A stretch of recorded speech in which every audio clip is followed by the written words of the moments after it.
Selamat siang buat kita semua. Jumpa lagi dengan saya Pendeta Florence Kando dalam acara live on Facebook Tetaplah Berdoa. Saat ini saya bersyukur kami berada di rumah dari keluarga yang kami sering doakan, dan keluarga ini mengizinkan kami untuk memakai tempatnya. Puji Tuhan, kiranya Tuhan memberkati keluarga yang memiliki lokasi ini supaya berkat-berkat Tuhan melimpah atas keluarga yang ada. Puji Tuhan.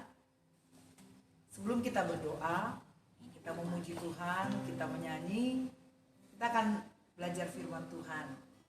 Kita akan diisi dengan firman Tuhan, firman kebenaran. Bagi semua yang membutuhkan penguatan, motivasi, membutuhkan kata-kata dorongan, firman Tuhan ini akan menguatkan kita. Kita akan buka di dalam Injil Lukas pasal 5. Injil Lukas pasal 5 ayat 12 sampai 16. Injil Lukas pasal 5 ayat 12 sampai ayat 16, demikian bunyinya. Pada suatu kali, Yesus berada dalam sebuah kota. Di situ ada seorang yang penuh kusta. Ketika ia melihat Yesus, tersungkurlah ia dan memohon, "Tuhan, jika Tuhan mau, Tuhan dapat mentahirkan aku." Lalu Yesus mengulurkan tangannya, menjamah orang itu dan berkata, "Aku mau, jadilah engkau tahir." Seketika itu juga lenyaplah penyakit kustanya. Yesus melarang orang itu memberitahukannya kepada siapapun juga dan berkata, "Pergilah, perlihatkanlah dirimu kepada imam dan persembahkanlah untuk pentahiranmu persembahan seperti yang diperintahkan Musa sebagai bukti bagi mereka."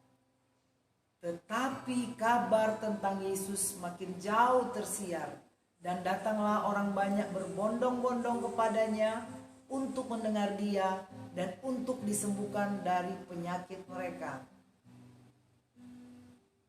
Demikian firman Tuhan. Firman Tuhan ini mengingatkan kita bahwa Yesus mau memulihkan siapapun yang meminta kepada dia. Yesus mau menyembuhkan siapapun yang datang berdoa, tersungkur, berseru pada nama Yesus. Buktinya ayat 12, tersungkurlah seorang yang sakit kusta ini, dan dia memohon, "Tuhan, jika Tuhan mau." Apa yang khusus dalam permintaannya? Tuhan mau. Berarti orang ini saja tahu bahwa Tuhan mampu. Tuhan mampu, hanya mau atau tidak Tuhannya. Atau Tuhan tergerak berbelas kasihan dengan cara Tuhan. Tuhan Yesus katakan, "Aku mau." Kalimat di dalam ayat 13, Yesus mengulurkan tangannya, menjamah orang itu dan berkata, biasanya orang katakan mau dulu kemudian lakukan kebaikan. Yesus memberi contoh yang terbaik. Ketika permintaan mau atau tidak Tuhan, Tuhan mau tolong gitu ya. Yesus mengulurkan tangannya, menjamah dan berkata. Tangan sudah diarahkan terlebih dahulu, kemudian perkataan mau diberikan. Hasilnya luar biasa. Seketika itu juga lenyaplah penyakit kustanya. Alkitab selalu menulis Yesus menjamah dan disembuhkan. Yesus menjamah dan kemudian dipulihkan, dibangkitkan. Kita perhatikan di sini. Setelah keadaan demikian, ada perilaku yang harus dilakukan oleh orang kusta tersebut, yaitu perlihatkan diri kepada imam. Karena saat itu kusta itu penyakit hukuman dari Tuhan dan harus berhubungan dengan pemimpin agama. Saya mau beritahu, kalaupun hidup kita mengalami kesembuhan, mengalami pemulihan, jangan lupa engkau bersyukur kepada Tuhan. Engkau datang kepada imam besar kita, imam besar agung kita yaitu Tuhan Yesus. Bersyukur dan kemudian melakukan kewajiban kita, setia beribadah. setia untuk melakukan firman Tuhan. Akhirnya dampaknya besar sekali, yaitu banyak orang datang karena tersiar kabar tentang Yesus, kuasa Yesus, perbuatan Yesus. Orang datang kepada dia untuk mendengarkan dia dan disembuhkan dari penyakit mereka. Saya yakin saudara pun demikian. Ketika kita datang kepada Tuhan, kita menyembah Tuhan, kita melakukan firman Tuhan, nama Yesus akan tersiar. Kami juga melakukan firman Tuhan dengan menawarkan doa kepada saudara, mengajak saudara berdoa. Itu pun akan membuat nama Tuhan disiarkan, nama Tuhan diviralkan, nama Tuhan disebarkan untuk orang-orang mendapatkan keselamatan. Untuk orang lain, keluarga kita, teman kita, tetangga kita mendapatkan kabar sukacita itu. Untuk mendapatkan kesembuhan. Oleh sebab itu jangan berdiam diri. Yesus tetap mau. Ini bukan berarti mau atau tidak dan Yesus suka-sukanya Yesus, tidak. Yesus selalu mau melakukan yang terbaik. Asalkan waktunya Tuhan, kehendak Tuhan. Percaya kehendak Tuhan bukan kehendak kita. Kehendak Tuhan yang paling sempurna. Bukan kita yang memiliki kehendak yang sempurna. Tetapi serahkan pada Tuhan. Sering kita meminta kepada Tuhan, meminta kepada Tuhan, mencari Tuhan, bersyukur pada Tuhan, maka semua hal-hal itu dihitung oleh Tuhan, diperhatikan oleh Tuhan, dijawab nantinya oleh Tuhan. Makanya saya bersyukur juga pada saat ini ketika kami punya kerinduan ingin syuting atau siaran di suatu tempat yang berbeda, bagaimana keluarga di tempat ini justru menawarkannya. Kapan-kapan di tempat kami juga, bukan karena syutingannya, tapi ada urapan di dalam pelayanan kami.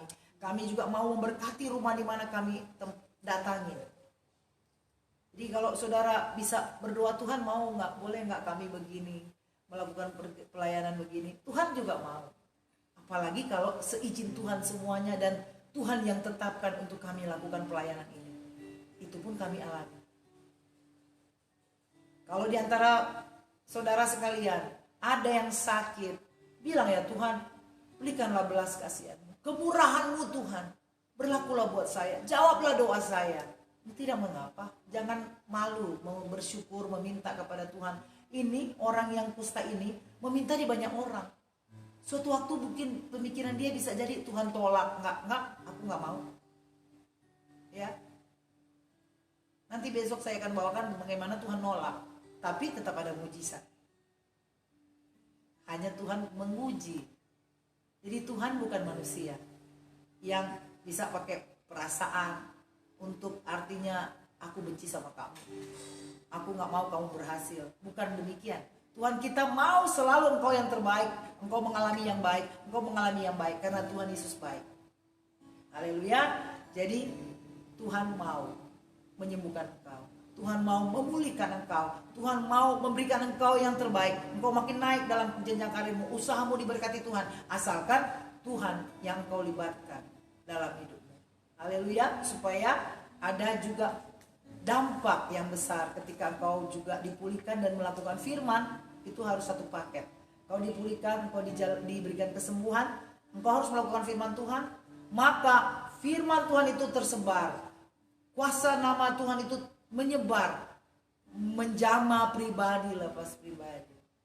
Haleluya.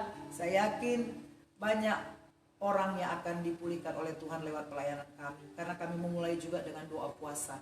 Kami selalu berdoa, Tuhan jamah pribadi lepas pribadi. Terima kasih buat saudara yang mengikuti kami juga, baik di Facebook, di YouTube, bahkan di TikTok. Banyak orang yang dimenangkan, didoakan lewat sosmed-sosmed ini. Kami percaya saudara juga mengalami jamahan Tuhan. Saudara membagikan, memviralkan,